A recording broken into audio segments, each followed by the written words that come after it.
भारत माता की, भारत माता की जय। मां भद्रकाली, भद्रकाली अम्मवारी महत्यानिकी सम्मक्का सारलम्मा पौरुषानिकी रानी रुद्रमा पराक्रमानिकी प्रख्याति गांचिना वरंगल को रावणम संतोषंगा उंदी।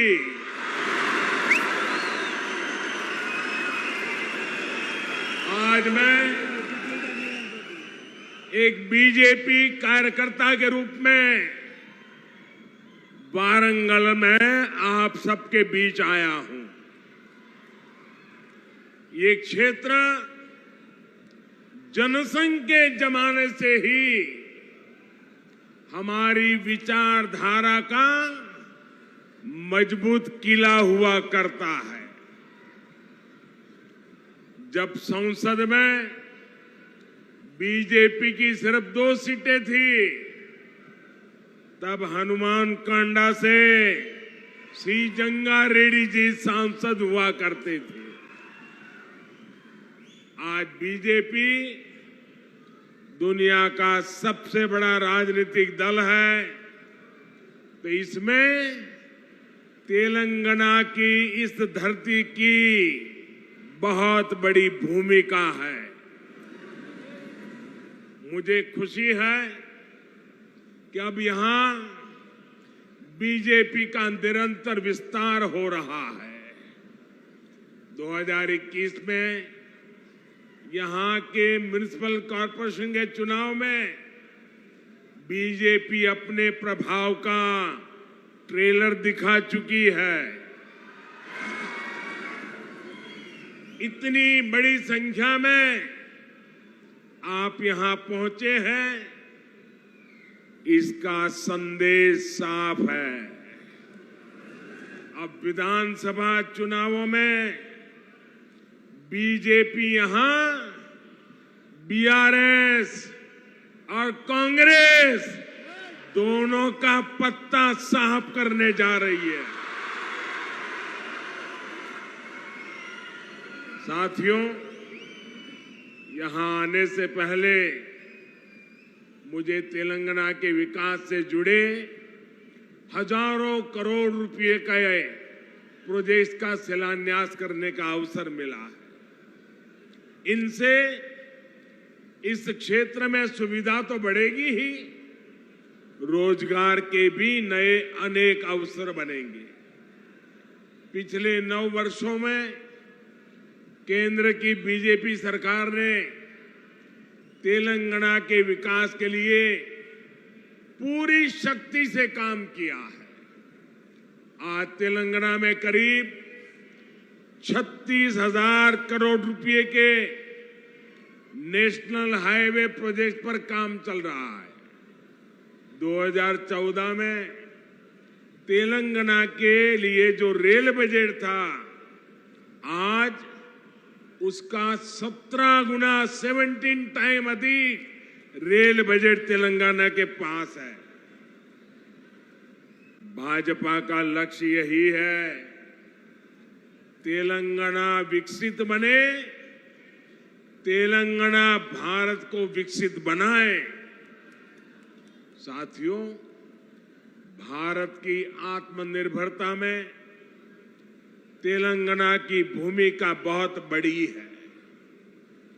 जब भारत ने तय किया है कि हम कोरोना की वैक्सीन, भारत की अपनी वैक्सीन बनाएंगे, तो तेलंगाना के लोगों ने आगे बढ़कर अपना दायित्व निभाया।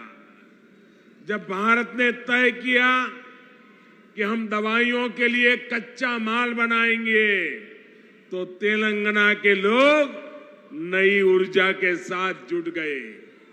जब भारत ने तय किया कि हम मेड इन इंडिया पर बल देंगे, तो तेलंगाना के मैन्युफैक्चरर्स ने पूरी ताकत लगा दी। जब भारत ने तय किया कि हम यूरिया में आत्मनिर्भर होंगे, तो बरसों से बंद रहा रामागुंडम खाद कारखाना फिर से सजीव हो उठा।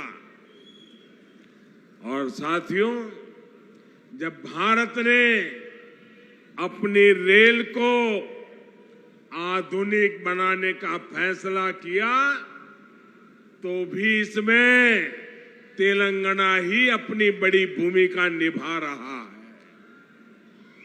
अब काजीपेट में वैगन बनाने की नई फैक्ट्री बन रही है। यहां बनने वाले सैकड़ों वैगन भारतीय रेल के विस्तार और एक्सपोर्ट दोनों को बल देंगे। भाई और बहनों, बीते 9 वर्षों में पूरी दुनिया में देश का इतना गौरव बढ़ा है, भारत को लेकर आकर्षण बढ़ा है। इसका भी फायदा तेलंगाना को हुआ है। यहां पहले के मुकाबले अब ज्यादा इन्वेस्टमेंट आ रहा है और इस ज्यादा इन्वेस्टमेंट का फायदा तेलंगाना के युवाओं को हो रहा है, उसे नौकरी मिल रही है। भाजपा सरकार ने दुनिया में भारत की जो साख बढ़ाई है, ये उसी का नतीजा है। लेकिन सवाल ये है कि यहां तेलंगाना में जो सरकार है, उसने क्या किया? साथियों, यहां की राज्य सरकार ने सिर्फ 4 काम किए हैं। यहां की सरकार ने सिर्फ 4 काम किए हैं। पहला, सुबह शाम मोदी को, केंद्र सरकार को रेगुलरली गाली देने का काम किया है। पूरी डिक्शनरी इसी काम में लगाई है। दूसरा काम क्या किया है? एक परिवार को ही सत्ता का केंद्र बनाने का और खुद को तेलंगाना का मालिक साबित करने का काम किया है। तीसरा काम क्या किया है? इन्होंने तेलंगाना के आर्थिक विकास को चौपट कर दिया। चौथा काम क्या किया? चौथा, इन लोगों ने तेलंगाना को भ्रष्टाचार में डुबो दिया। आज तेलंगाना में ऐसा कोई प्रोजेक्ट नहीं है जिसमें भ्रष्टाचार के आरोप नहीं है। केसीआर सरकार यानी सबसे भ्रष्ट सरकार। और देखिए खेल, अब तो दिल्ली तक इनके भ्रष्टाचार के तार फैल गए हैं।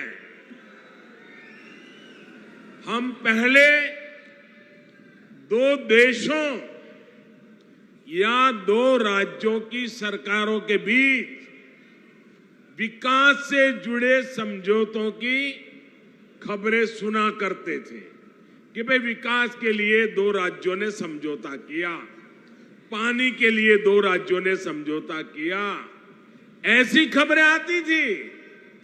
लेकिन ये पहली बार हुआ है जब 2 राजनीतिक दलों और 2 राज्य सरकारों के बीच भ्रष्टाचार की डील के आरोप लगे हैं।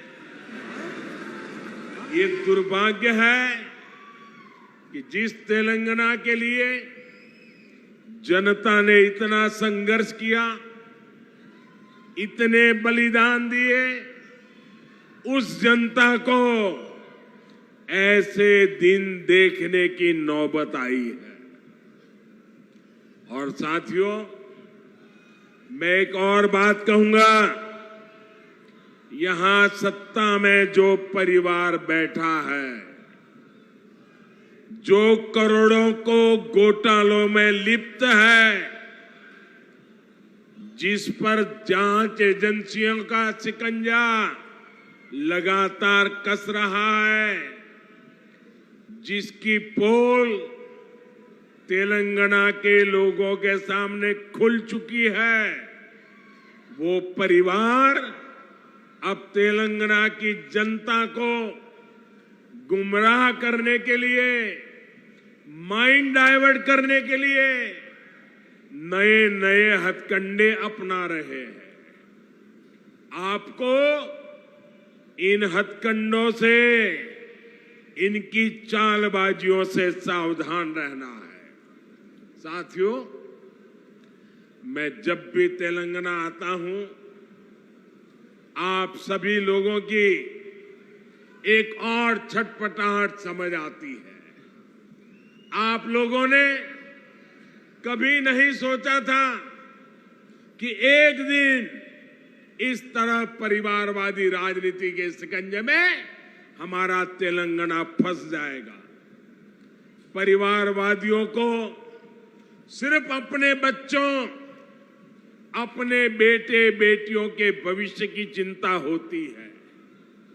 उन्हें देश के, तेलंगाना के दूसरे बच्चों का भविष्य बर्बाद होने से कोई फर्क नहीं पड़ता। और देश के लोगों को, तेलंगाना के लोगों को एक और बात भी नोट करनी होगी। ये जितनी भी परिवारवादी पार्टियां हैं, उनकी नींव भ्रष्टाचार पर खड़ी होती है। परिवारवादी कांग्रेस का भ्रष्टाचार पूरे देश ने देखा है। परिवारवादी बीआरएस का भ्रष्टाचार पूरा तेलंगाना देख रहा है। कांग्रेस हो या बीआरएस, दोनों ही तेलंगाना के लोगों के लिए घातक है। इन दोनों से ही तेलंगाना के लोगों को बचकर रहना है। साथियों, किसी भी जनप्रतिनिधि के लिए सबसे बड़ा पाप होता है अपनी जनता का भरोसा तोड़ना। और यहां की राज्य सरकार ने तेलंगाना के लोगों का भरोसा चकनाचूर करने का पाप किया है। कितनी सारी उम्मीदें लगाई थी आप लोगों ने, लेकिन हर उम्मीद को तेलंगाना सरकार ने तोड़कर रख दिया। यहां की सरकार अच्छी तरह जानती है कि पिछले 9 साल में उसने तेलंगाना के लोगों को सिर्फ और सिर्फ धोखा दिया है। उसने राज्य में एक के बाद एक भर्ती घोटाले करके यहां के युवाओं के साथ विश्वासघात किया है। तेलंगाना आंदोलनों के वो दिन मैं कभी भूल नहीं सकता। कितनी बड़ी बड़ी बातें कही गई थी कि हम यहां लाखों भर्तियां करेंगे, युवाओं को सरकारी नौकरी देंगे, लेकिन आपको इन लोगों ने सिर्फ और सिर्फ झूठ ही दिया है। तेलंगाना में भ्रष्टाचार का जो खुला खेल चल रहा है, इसका सबसे बड़ा नुकसान यहां के युवाओं को उठाना पड़ रहा है। Telangana state public service commission scam के बारे में कौन नहीं जानता है। पिछले 9 वर्षों से तेलंगाना के लाखों नौजवान सरकारी भर्तियों का इंतजार कर रहे हैं, लेकिन यहाँ की सरकार ने सरकारी नौकरियों को अपने नेताओं की तिजोरी भरने का माध्यम बना दिया है। साथियों, तेलंगाना की 12 यूनिवर्सिटीज में हायर एजुकेशन को तबाह करके यहाँ की सरकार ने लाखों नौजवानों का भविष्य बर्बाद कर दिया है। आज भी तेलंगाना की यूनिवर्सिटीज में 3000 से ज्यादा टीचर्स के पद खाली पड़े हैं। आज भी तेलंगाना की सरकारी स्कूलों में टीचर्स की 15,000 से ज्यादा पोस्ट खाली पड़ी है। क्या ये इन स्कूलों में पढ़ने वाले बच्चों के साथ विश्वासघात नहीं है क्या? धोखा नहीं है क्या? इन लोगों ने आपसे वायदा किया था कि हर बेरोजगार को 3,000 रुपये का भत्ता देंगे। ये वायदा करके भी तेलंगाना सरकार ने नौजवानों को सिर्फ धोखा दिया, विश्वासघात किया। इन लोगों ने आपसे वायदा किया था कि गरीबों को 2 बेडरूम वाले 7 लाख फ्लैट बनाकर देंगे। ये वायदा भी यहाँ की सरकार पूरा नहीं कर पाई है। ये लोग किसानों के 1 लाख रुपया तक के कर्ज को माफ करने की बात भी कहा करते थे, लेकिन इस वायदे पर भी इनकी सरकार ने तेलंगाना के लोगों को सिर्फ विश्वासघात ही दिया है। साथियों, मुझे पता है कि तेलंगाना की ग्रामीण पंचायतें, यहाँ के सरपंच यहाँ की सरकार से कितने गुस्से में हैं, कितने नाराज हैं। ये बीजेपी की केंद्र सरकार है जिसने तेलंगाना की ग्राम पंचायतों को 12,000 करोड़ रुपए से ज्यादा सीधा देने का सुनिश्चित किया है। यहाँ की ग्राम पंचायतें ज्यादातर काम सेंट्रल फंड से ही करा रही है। केसीआर सरकार यहाँ ग्राम पंचायतों के सामने लगातार मुश्किल खड़ी कर रही है। इसलिए तेलंगाना की हजारों पंचायतें भी अब यहाँ की परिवारवादी सरकार को पटखनी देने का इरादा कर चुकी है। साथियों, बीजेपी सरकार ग्रामीण अर्थव्यवस्था को मजबूत करने के लिए गांवों में ज्यादा से ज्यादा खर्च कर रही है। पैडी प्रोक्योरमेंट के माध्यम से यहाँ के धान किसानों को पिछले 9 साल में 1,30,000 करोड़ रुपए से ज्यादा दिए गए। मनरेगा के तहत तेलंगाना के गांवों में करीब करीब 25,000 करोड़ रुपए का काम कराया गया है। पीएम किसान सम्मान निधि के जरिए भी तेलंगाना के करीब 40 लाख किसानों के बैंक खाते में 9,000 करोड़ रुपए सीधे भेजे गए हैं। पीएम आवास योजना के तहत जो करोड़ों घर बनाए गए हैं, उनसे भी हजारों करोड़ रुपए ग्रामीण अर्थव्यवस्था में पहुंचे हैं। साथियों, बीजेपी ने निरंतर प्रयास किया है कि किसानों को सशक्त करें, उनके खर्च कम करें, उनकी आय बढ़ाएं। हमने लागत का 1.5 गुना एमएसपी देने का वादा किया था।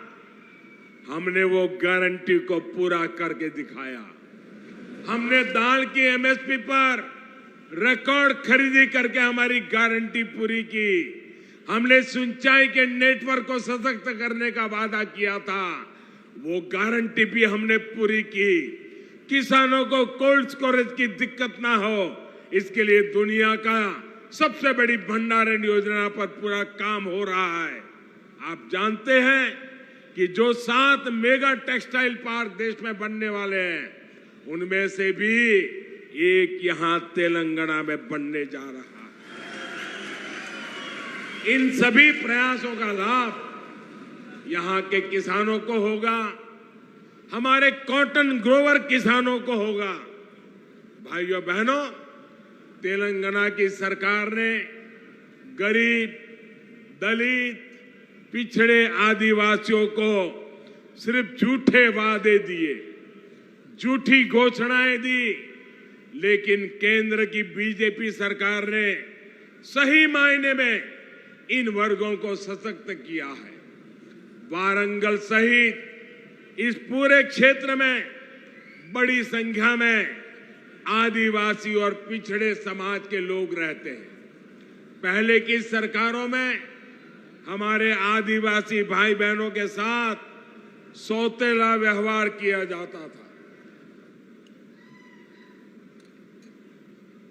सड़कें हो, पीने का पानी हो, स्कूल हो, अस्पताल हो, हमारे ट्राइबल भाई बहन का नंबर सबसे अंत में आता था।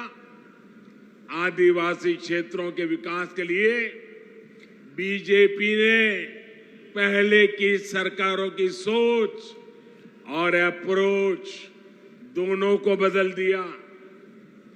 हमने आदिवासी क्षेत्रों में सैकड़ों नए एकलव्य मॉडल स्कूल खोले। हमने वन उपज के सही दाम देने के लिए एमएसपी का दायरा बढ़ाया। हमने जनधन केंद्रों के माध्यम से रोजगार के नए साधन तैयार किए। आज आप देख रहे हैं कि इन आदिवासी क्षेत्रों में 6 लेन के 4 लेन के हाईवे बन रहे हैं, इंडस्ट्रियल कॉरिडोर बन रहे हैं, मिशन मोड पर 4G नेटवर्क की सुविधाएं तैयार की जा रही है। आदिवासी परिवारों में सिकल सेल एनीमिया की बहुत बड़ी दिक्कत है। अब बीजेपी सरकार ने सिकल सेल एनीमिया को जड़ से हटाने के लिए भी अभियान शुरू किया है। साथियों, आजकल कुछ लोग चुनाव से पहले जनता को गुमराह करने के लिए झूठी गारंटी लेकर आ रहे हैं। बीजेपी चुनाव के लिए झूठी बातें या झूठी गारंटी कार्ड नहीं बांटती। अगर बीजेपी हर गरीब परिवार को मुफ्त राशन देने की बात करती है, तो पूरा राशन गरीब के किचन तक पहुंचता है। बीजेपी अगर आयुष्मान भारत कार्ड देती है, तो 5 लाख रुपए तक का मुफ्त इलाज हर गरीब परिवार को मिलने लगता है। अगर बीजेपी घर घर टॉयलेट बनाने का अभियान शुरू करती है, तो हर गरीब, दलित, पीड़ित, पिछड़े आदिवासी के घर तक सुविधा पहुंचती है। अगर बीजेपी गरीब परिवार की बहनों को नल से जल देने का भरोसा देती है, तो ये काम पूरा करके भी दिखाती है। तेलंगाना की जनता ये सब कुछ अनुभव कर रही है। इसलिए आज तेलंगाना की आकांक्षा है, आज तेलंगाना की आशा अपेक्षा है, अब की बार बीजेपी सरकार, अब की बार